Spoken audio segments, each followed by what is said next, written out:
Mark St. Amant has one of the coolest careers I've heard on this podcast, so I will do my best to try and encapsulate it all in this short intro, but I know it doesn't do it justice. He was a semi-pro kicker. He once quit his B2B job to try and win in his fantasy football league. He's authored 2 books, and he's worked at renowned agencies such as Arnold and Crispin, Porter, Bogusky. Mark even co-founded Boulder creative and strategic boutique agency Grenadier in partnership with Kansas City agency Barkley. Oh, and he's worked with Peyton Manning, Drew Bledsoe, Gary Payton, Roy Williams, Steph Curry, Gary Sheffield, and the band Rush. So keep listening if you're interested in any of those names I just mentioned, or if you're interested in sculpting a long, creative career led by passion. For more info on Mark and to see what he's doing now, head over to our Instagram at EnteringAd. We've included his links that you've got to see. So, this is the Breaking and Entering podcast, and I am your accomplice, Gino Schellenberg. Kick it, Mikey.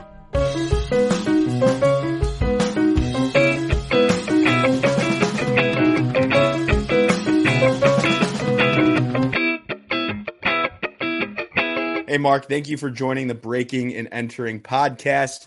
I know, super excited to have you. You have a exciting long career going on, and you have some big news recently. Didn't you just accept a new job? I did. It's it shows how excited I am for it, because I would rarely announce a freelance gig or it's sort of permalance, but it's with DraftKings in Boston. And considering my kind of branding meets sports nerd background, it's kind of the perfect storm and kind of perfect for me anyway. Sort of a career, I don't want to say culmination because I'm not ready to stop yet, but it's sort of a perfect spot and brand for me at this stage because it combines really my love of branding and sports and sports books and fantasy sports, and it's sort of the perfect storm. So it's going to be a fun ride that will, who knows, might go full time. We'll see, but it's going to be great. Well, I think you've made it pretty clear about your brand. You're kind of like this sports lover. How would you describe your brand? You have 30 years experience in the ad industry. You're in Boulder, so that outdoor area, those outdoor exercises, I'm sure that you love. And you're a creative director. You've been a creative your whole life. So what is your personal brand that separates you from the other industry fellows? I don't know if it separates me necessarily, because I mean, there are just so many amazingly talented, smart men and women in this business who offer, just a whole plethora of different skills and experiences. I think for me, it's still 30 years in, loving to be in the trenches, sleeves rolled up, making and doing and writing and optimizing and improving work. And yeah, I like the managing and mentoring and kind of inspiring and sort of the kind of ECD to CCO level stuff. Fine. I mean, I think I'm, you can always get better at it. I think I'm always getting better at it every day. So that element of that level of job is fine with me. But I also love sort of, still being a working CD. So I think what I offer is being able to kind of flex up or flex down based on what a brand or agency needs. Absolutely. Absolutely. And you've done a lot of great work, and you have, part of that ability to lead and to, maybe work more towards the ground level, get your hands on those projects is all the experience that you've had. And I know we were talking a little bit before we started recording, but I can name out a couple of these agencies. Let me know if I missed them, but just off your resume, we have Arnold Worldwide. That's a creative agency, correct? In Boston? It is. Yep. Crispin, Porter, and Bogusky. That's Boulder. Everybody knows them. They do, what's their big client right now? Isn't it Domino's or Pizza Hut? Or... Yeah, it's, Domino's is probably what they're best known for. I had two stints there, so I was sort of a boomerang, 09 to 11, and then 2016 till 2019. So I've had 2 stints there. It was great. Yeah.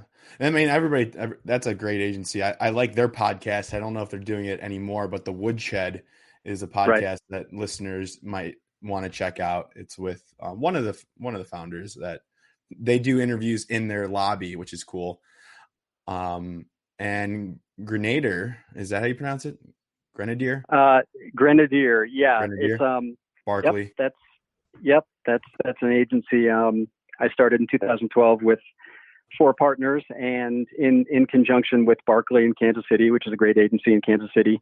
So they invested in the five of us to start this agency. And then, over the years it became, it was sort of became more Barkley than Grenadier, which was fine. I mean, for business reasons and creative reasons. It's now Barkley Boulder, essentially. Grenadier is sort of a non-thing anymore. But it was a great experience. I love the kind of startup building an agency from scratch kind of thing. It was a really good education. So did you guys have that agency? Did you guys come up with that idea for that agency, or did Barkley say, "We want you to do this. Here's some funding money. Go do your thing"? No, we had the idea for the agency. We were going to start with just the five of us, and we had a one cornerstone client that would allow us to start an agency with a remotely straight face. And but through mutual friends and connections, it just sort of like, serendipitously turned out that Barkley wanted to have more of a Western presence. Yep. We met up, like us and the core leadership of Barkley met up several times, and just great folks, and it really kind of came together. And we all kind of as a larger group decided, look, we could do this better together than apart. Barkley could get access to some really amazing, creative, strategic tech talent here in Boulder that they might not be able to lure to Kansas City. And on the flip side, we got investment and back office, infrastructure and just support from a large established, agency with a good reputation.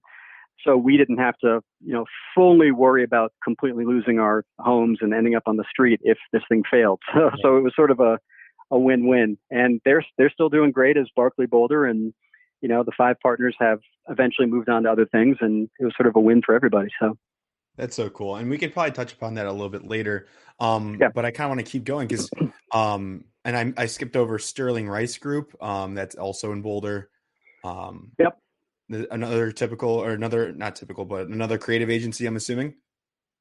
Yeah, it's an agency that's they're kind of a hybrid. They've been around for about 30 plus years, and they've always done well in Boulder, and they have some national clients, some regional clients, and where they really excel is in the culinary space, food and culinary, like new product development from scratch. And what they had always tried to beef up is their kind of go-to-market side of the house. So they've done well for a long time. So yeah, it was a good break after the kind of churn and burn pressure cooker of my first stint at Crispin. It allowed me to get my life back a little bit and see my wife and children again. So that was nice. Yeah. That's important. I'm already thinking about that. I'm only 23, but at some point, I think a question I have now we can just get into is, especially being for a creative, is the work-life balance hard in those beginning years? You're spending a lot of time in the office. Is it as true as, Mad Men and all the other cultural references depicted as?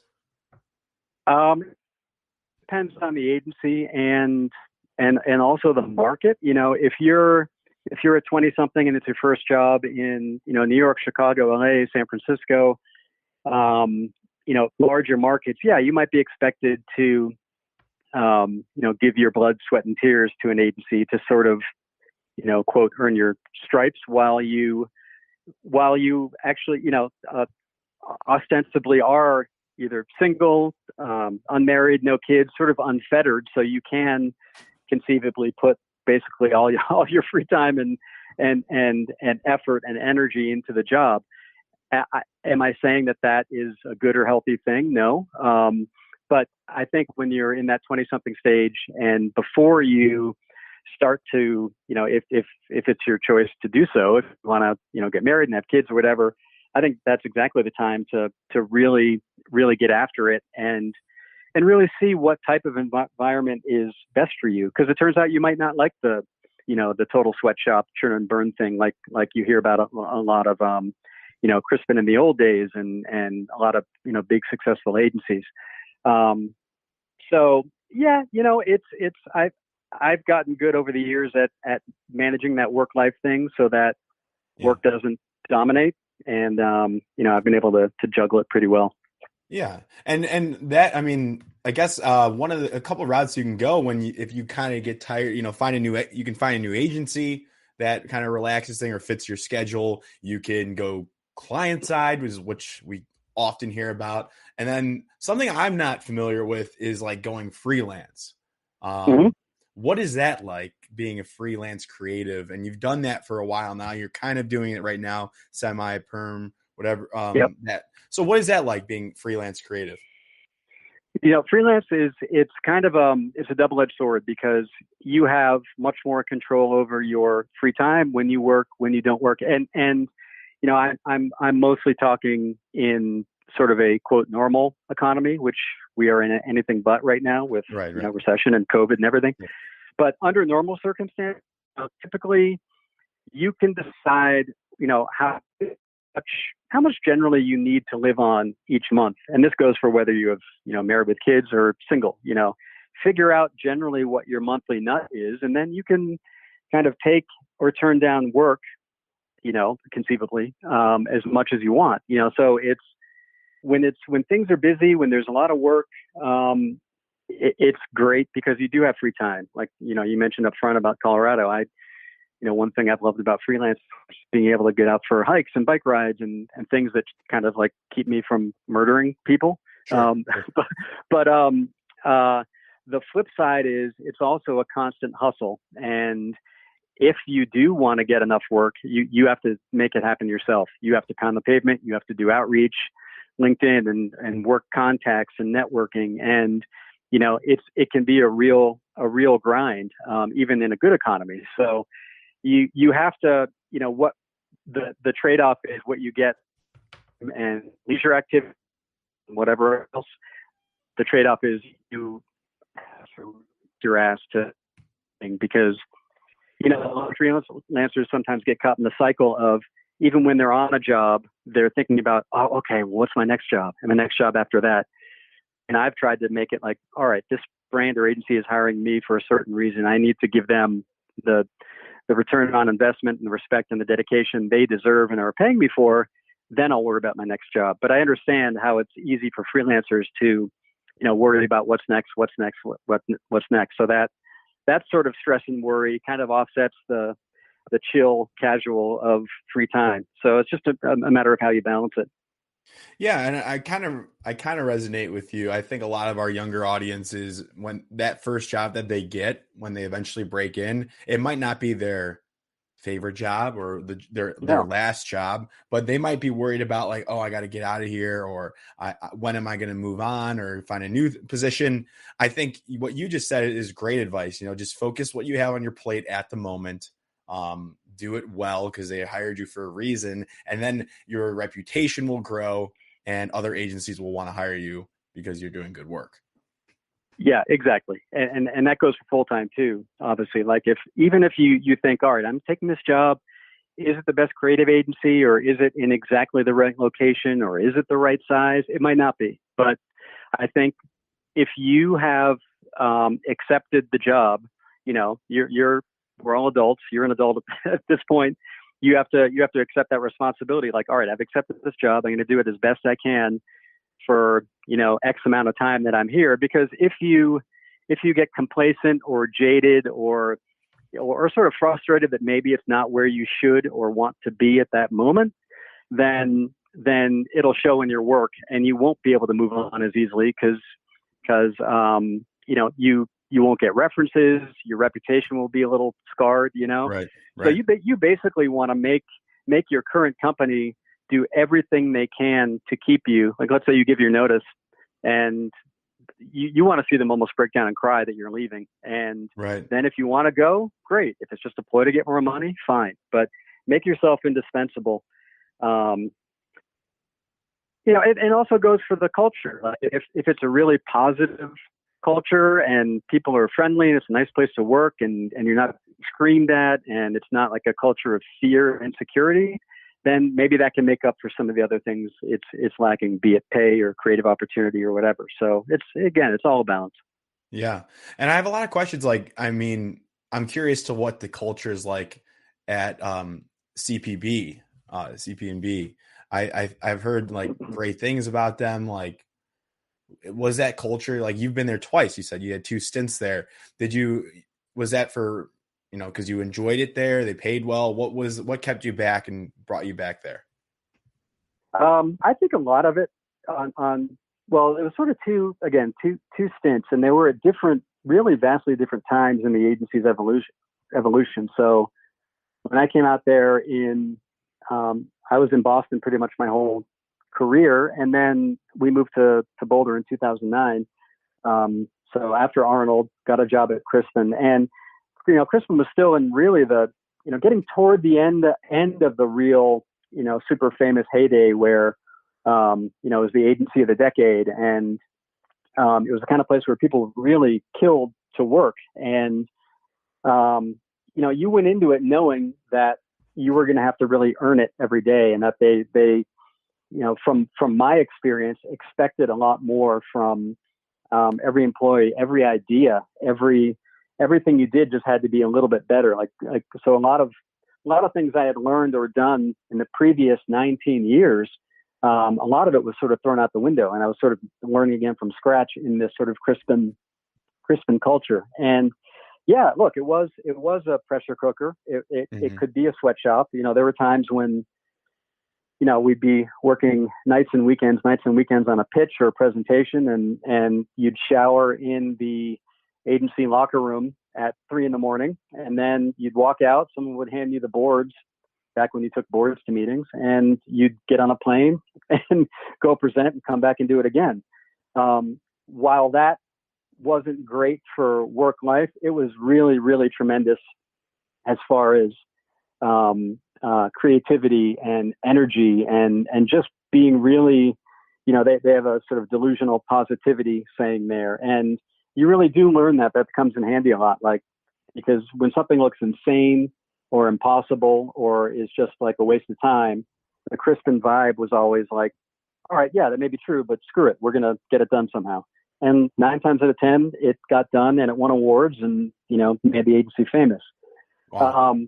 But like I said, the first stint, I sort of pulled the plug on because, at the time my kids were 3 years old and 4 months old. And my wife said, look, I was cool pretty much moving to Boulder sight unseen, but this whole single mom thing, I'm not really digging. So, Sure. So I went to Sterling Rice and then started Grenadier and did the Barkley thing.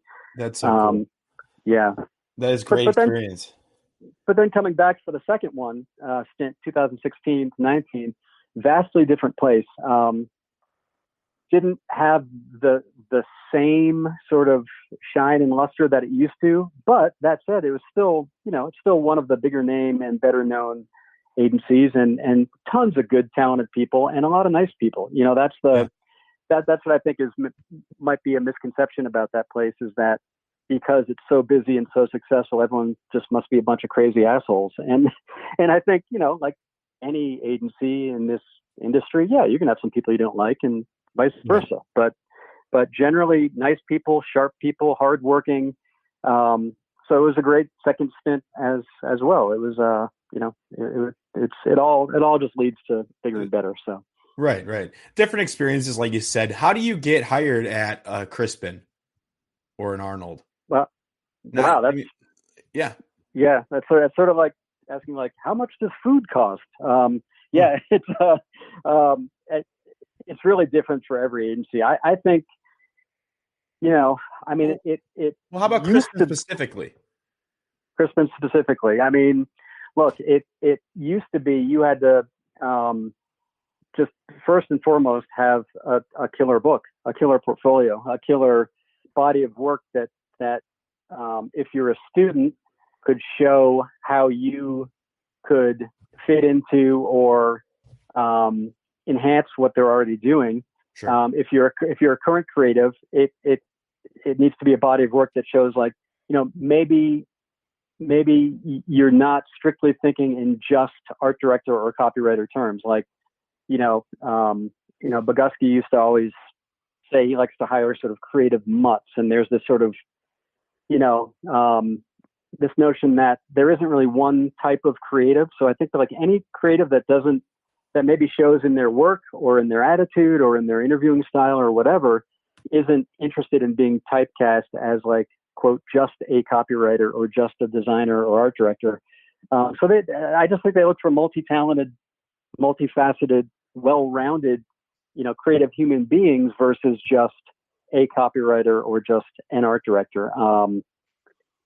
But I also can only speak from my experience, and I was hired by Crispin because I had known some of the Crispin guys, because Arnold and Crispin shared the Truth American Legacy anti-smoking account for years. So I knew some of the Crispin people, but then in 2009, it was back when Twitter was still a little bit of like this nascent kind of social technology, and Bogusky tweeted that once, like, "Hey, we're hiring right now. Anyone looking to come out to Boulder?" And I was like, I tweeted at him like, "Yeah, I'd like to." And then a week later, I had an interview set up, and I came out here. So little weird serendipitous things can help like that as well.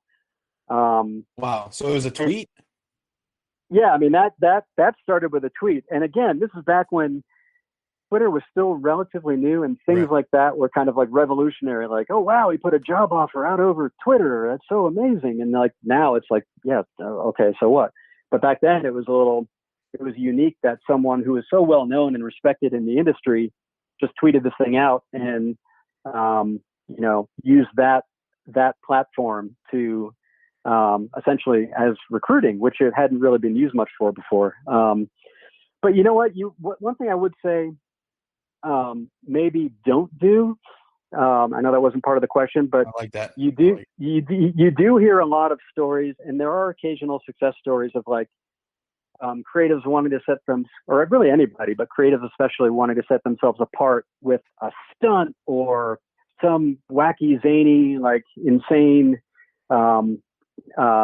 initiative to get the attention of a Bogusky or a Greg Hahn or a Chris Beresford Hill, or some of these great creative leaders in the country, Kristen Cavallo, like get their attention somehow and break out of the crowd. Sure. So yes, sometimes you see a stunt like that woman in England who dressed up like Fearless Girl and stood outside of the McCann London offices, and like she looked just like the statue, and they're like, all right, this is too cool. Like let's get her in for an interview.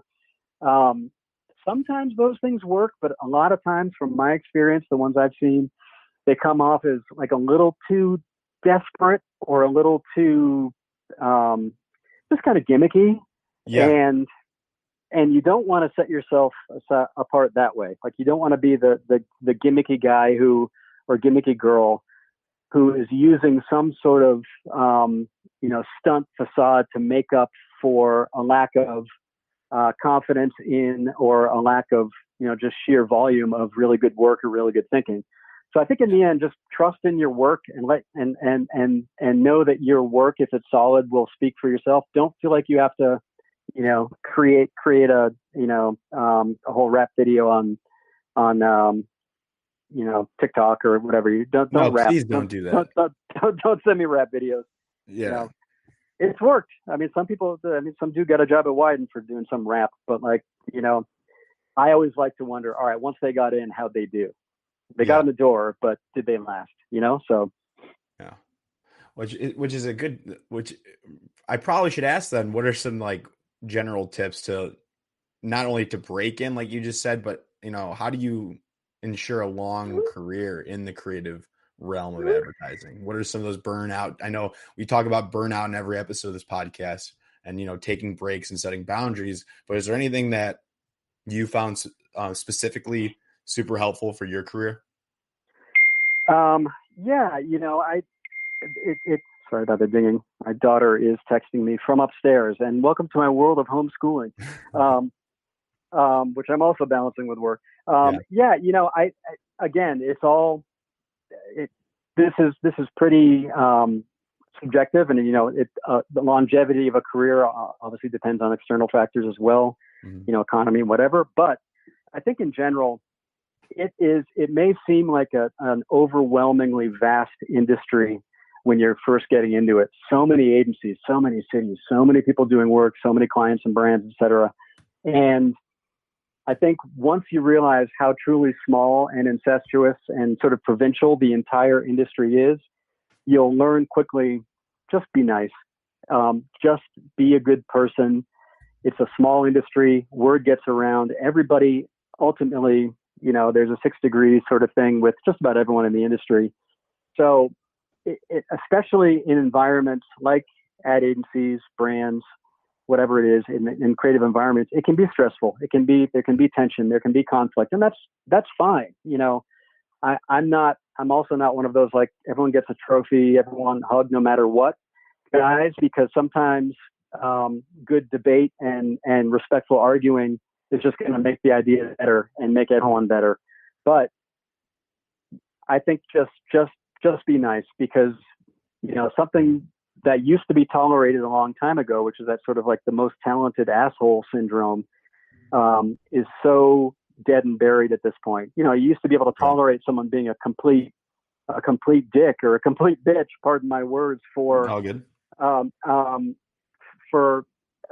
If they were super talented and if they won awards. So yeah, okay, they could scream and be an infant, but you know what? That doesn't happen anymore. There's no more room for the most talented asshole. So I think, as my advice would be, as much focus as you're putting on your quote IQ, your book, your tangible writing or designing or art directing or strategy or whatever it is, keep working on your EQ, because emotional intelligence is more important than ever, and it's gonna keep you in the industry longer. If, let's say, 20 years down the road, 2 equal skill sets, you and someone else, you're up for a job. The recruiter or the chief creative officer or whomever says, "Oh, you know what? A friend of mine 10 years ago said this person was a complete nightmare and a total diva, and couldn't take direction and was a real pain in the ass, etc. Oh, and this other person, you know what? Great references, great reviews. Let's give it to that person." So just be nice, I think, is my long-winded way of saying that could help you. I heard a quote that your reputation enters the room before you, and it makes sense. I think so. I definitely think so.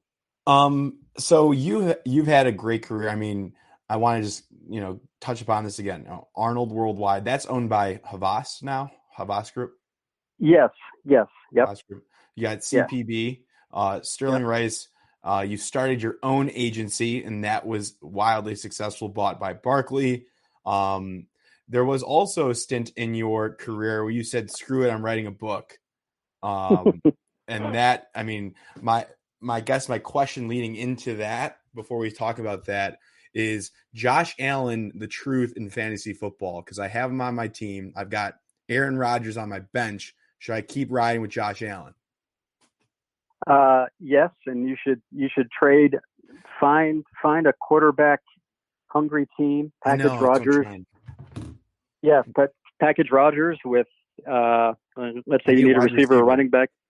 Yeah, well then take a kind of a wide receiver 2, package him with Rodgers for wide receiver 1.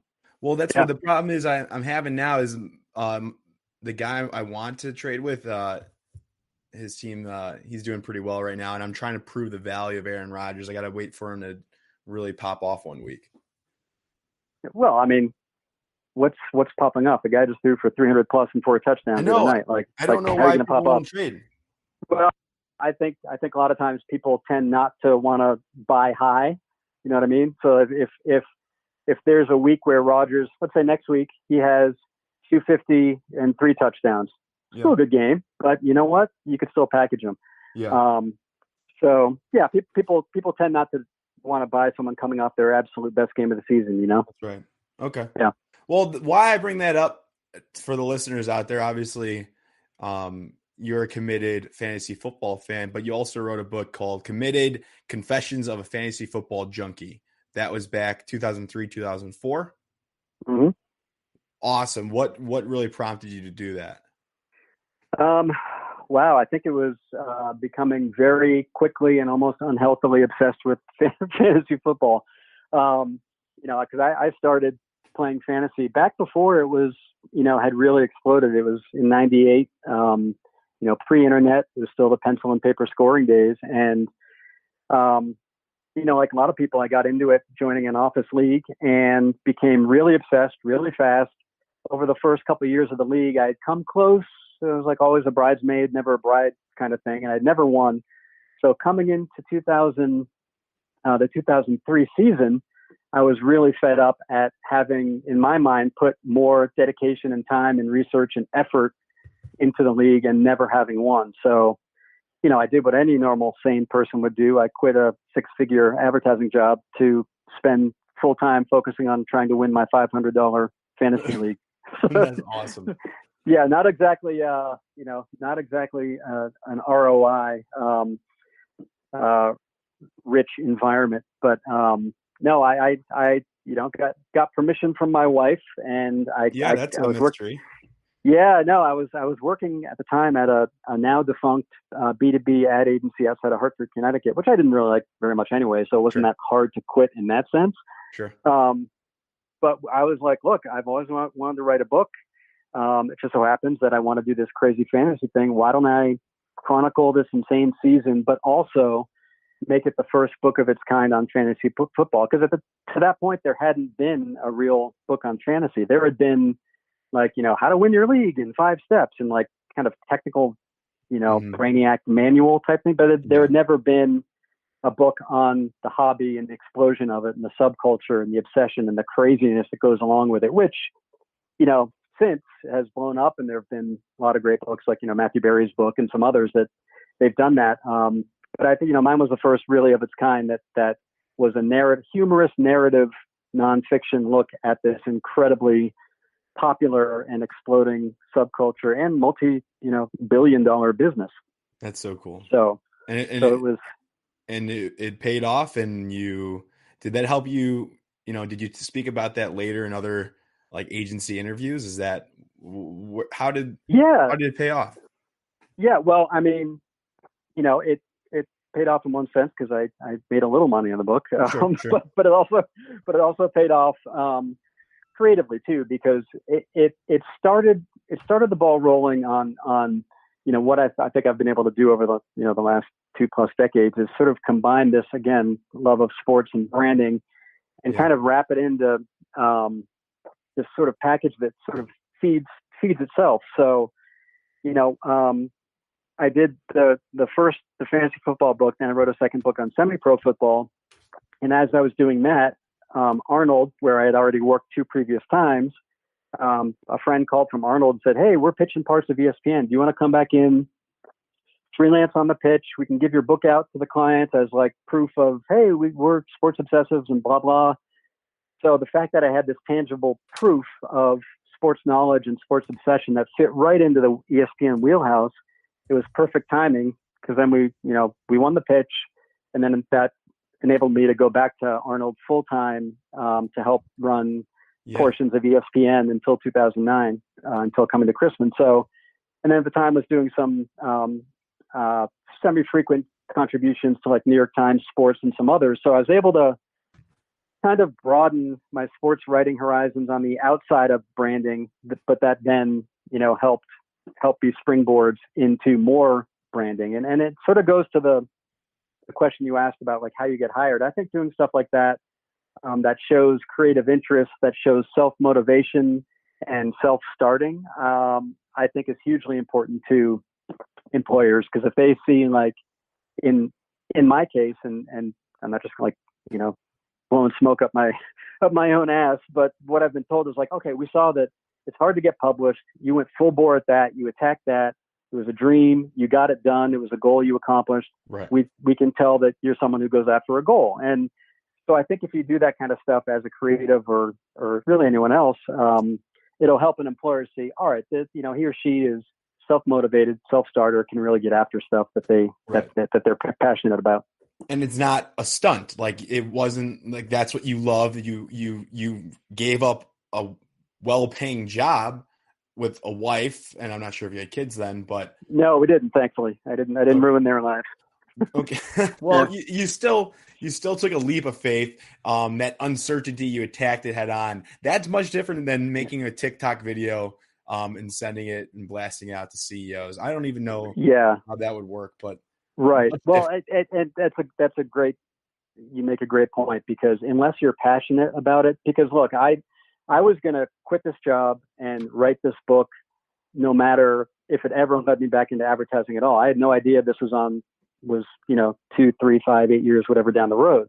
All I knew was I love fantasy football. I love writing. I love sort of narrative nonfiction humor writing. Yeah. I'm going to do this regardless. Whatever happens, happens.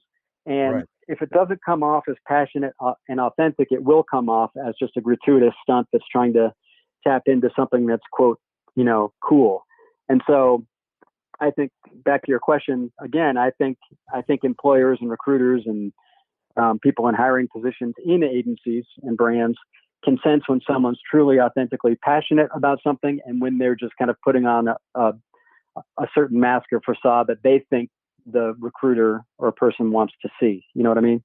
They can see through it, and they should be able to, you should want an agency that can see through bullshit, right? If you're going to a cheap agency that doesn't care, then that's also a bad fit too. So they should press you and really poke at your passion projects. Absolutely. And to that point, they will also want to know what your specific role is in whatever projects you're showing. So unless, don't be vague about it. Don't be the person who, I kind of, I thought of a cool tagline, but I had nothing to do with any of the making or the writing or the production of anything. Wow. And you're trying to pass it off as your own work. Like, that's the other stuff that gets around. Like, everybody knows generally who worked on what. And if you don't have a very specific answer to either, like, how'd you come up with that idea, or what inspired you, or what did you do on it, et cetera, if it's not evident, then be ready to explain that stuff. Right. Have you worked with any, you said ESPN, so have you worked with any celebrities or athletes? Yeah, a lot actually. Everyone from let's see. I mean, it's been a long, I remember my very first big athlete, which was probably in the mid-90s when Drew Bledsoe came to the Patriots, and he was just a kid out of Washington State. Sure. I was back working on McDonald's radio commercials, and he was the new spokesperson for McDonald's. So I luckily started out with a very good experience, because look, working with athletes can be tough. It's funny. I just wrote this thing for Muse by Clio, ranking the top NFL players as actors, from like the top 20. And I got great quotes from, a lot of people around the industry, creatives and producers and clients and whomever. And there was a common refrain that, look, athletes, if you can avoid working with kids or animals, athletes should be the third of that prong. A creative named Dave Schiff out here in Boulder said, and he's right, like, athletes can be tough. So working with Bledsoe first it eased me in, because he was such a sweet guy. He was a kid. He was 21. He's younger than you are right now, making millions of dollars and suddenly on TV and radio. Really nice. Great guy. But others through the years of Peyton Manning, let's see, Sean Alexander, Gary Payton, let's see, UNC coach Roy Williams. No way. Ryan, Steph Curry. And a lot of ESPN personalities, Peter Gammons.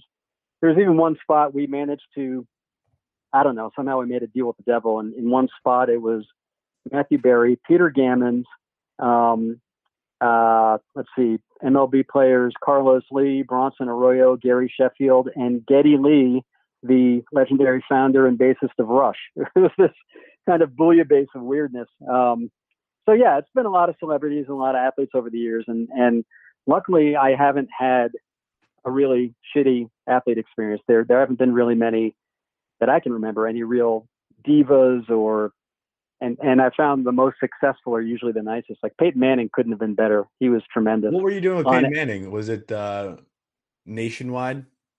No. We at Crispin we had OtterBox. We had OtterBox with and Peyton. It's a Denver company, so it was for his last couple of years in Denver, and he was the spokesperson. So we did some really fun stuff with Peyton and OtterBox. But Peyton. You check the article out on Muse. I think the title is like NFL players as actors. The rankings. Peyton is the number one, but there was a surprising number two, and I'm gonna tease it like that. Yeah, it's fair. And we'll have to keep that article. You'll have to send me that. I'll keep that in the description of this episode. Cool. Yeah, no, Muse is if that's another thing actually I would recommend is read some of the industry trades. Especially Muse by Clio. It's part of the Clio Awards, and it's become a really big platform for emerging talent, for stuff that's going on in the industry, for columns and opinion pieces, like the kind of stuff that I randomly write, and it's really great. They're doing a great job there. I mean, and you've had the accomplishments of winning Can Awards, Clios, One Shows, Kelly Awards, Effies.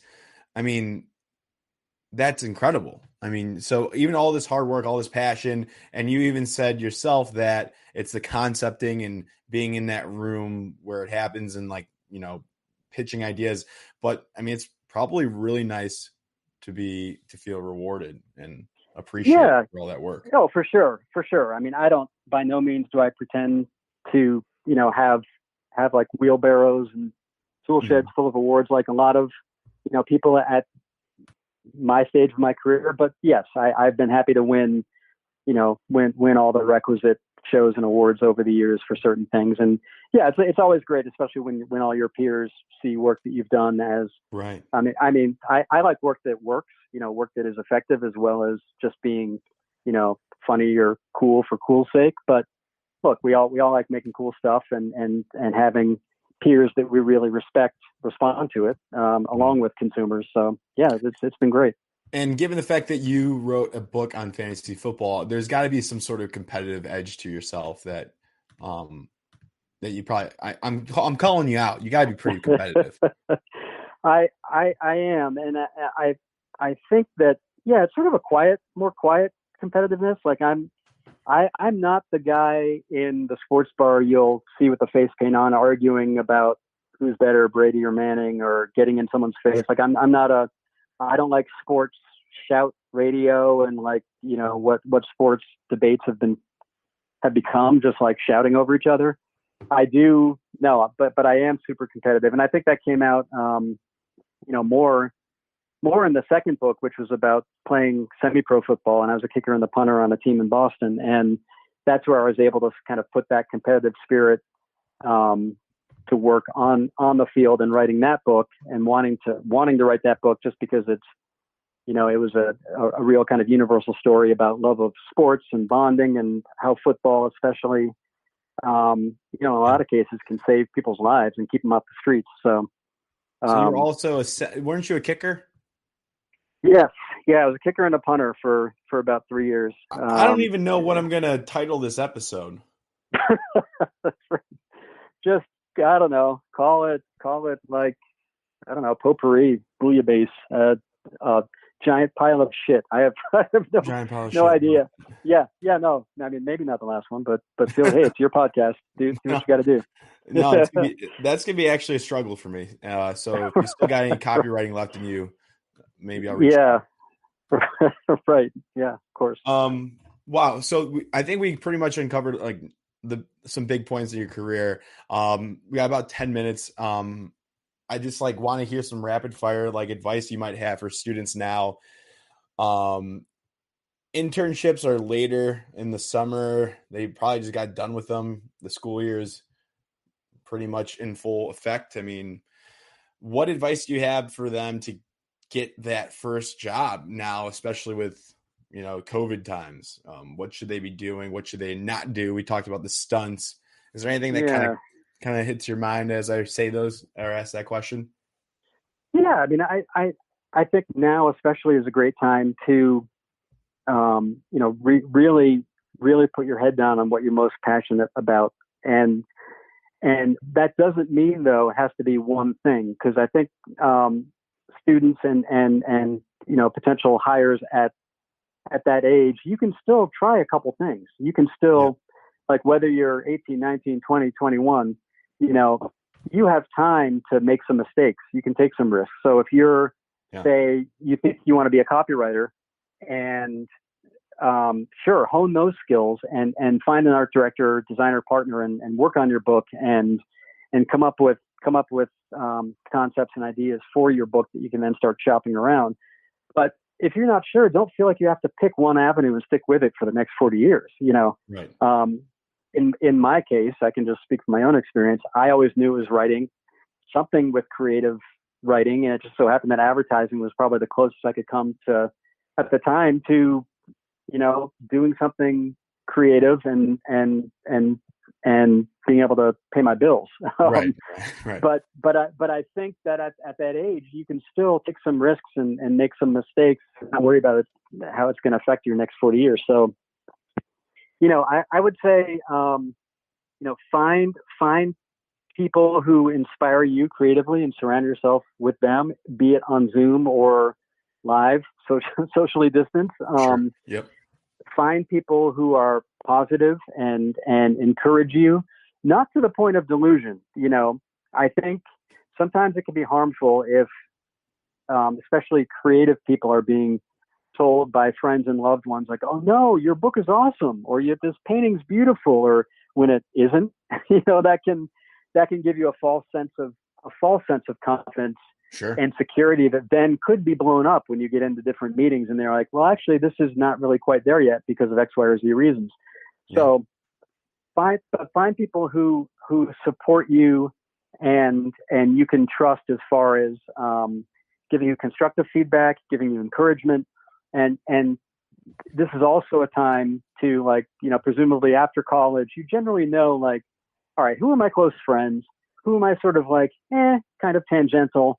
For me, I was always one of those ones that had like a small group of super close friends. It wasn't like 1,000 people. So try to sort of like, if you have to jettison some people in your life who are either dragging you down or negative or whatever, kick them to the curb. Those people are just going to weigh you down as you try to enter the workforce and as you try to do something you love. So, but again, I think I would just say, don't let fear or aversion to risk drive you right now. Let sort of curiosity and exploration drive you, and you'll land in the right spot. Perfect. Thanks. Yeah, of course.